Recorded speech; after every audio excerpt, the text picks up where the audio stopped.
Alright, so today we're talking about the Sys module. And the Sys module stands for system, and it allows us to perform some system-based functions. For example, checking for the version, stuff like that. So the first function, or actually before that, let's go ahead and import Sys into our module or into our shell. And once we do that, we now have all the Sys functions handy. So if you want to view the different functions, what you can do is you can type in sys dot, and then using your down arrow key, you can now take a look at all the different functions there are with the sys. There's this sys.exit that exits out of the module. There's sys. Let's take a look. Sys.version. Sys.version will give you the version of your machine and so on. So we're going to be talking about three functions with the Sys module today. The first one is the stdin, okay? And that's short for standard input. That's basically like the input, except with the stdin, you can specify how many characters you want to read in. So I'm going to show you quickly how this works. First thing you have to do is you have to create a variable. So I'm going to call this our input statement. And this is going to be equal to sys.stdin.readLine, okay? And all readLine says is it's a function which is used to read a line of text typed on the keyboard, okay? And once we hit enter, it's now reading whatever we type. So this sentence is going to be read by the function we just entered.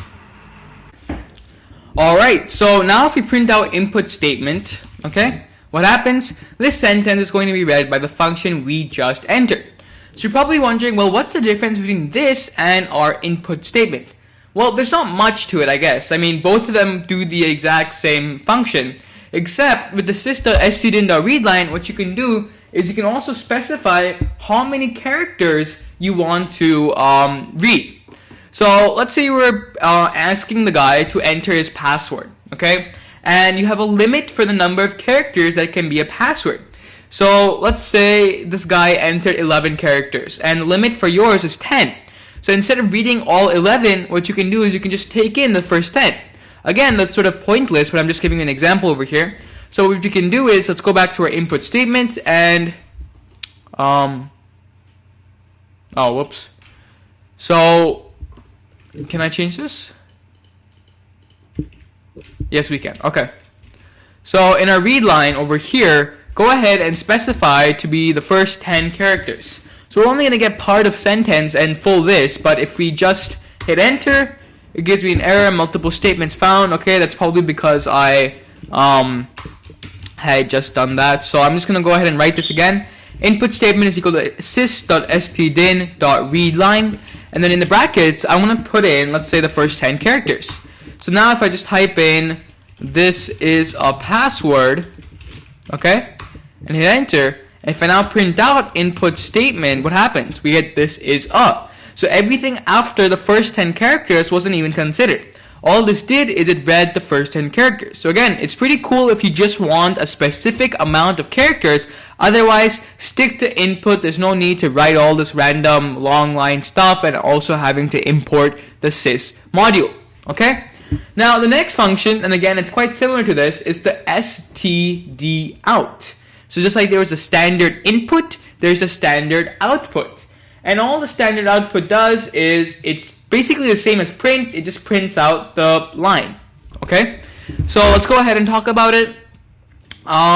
It's just going to be sys.stdout.write. Okay? And again, remember this write function, we've used it before in files. So sys.stdout.write, this statement is awesome. Okay? So this is basically just like the print. Again, this returns a number of characters as well in case you wanted that. But look, don't use system for that much. It doesn't have much of a purpose currently. Again, print and input, both of them do the exact same functions as sys. I'm just telling you some modules and some functions that you can use with them just to get your basics cleared out. Now, the last function we're going to cover for the sys module, and trust me, this is the last one, is the version. Okay, so we've imported sys, and go ahead and just call sys.version.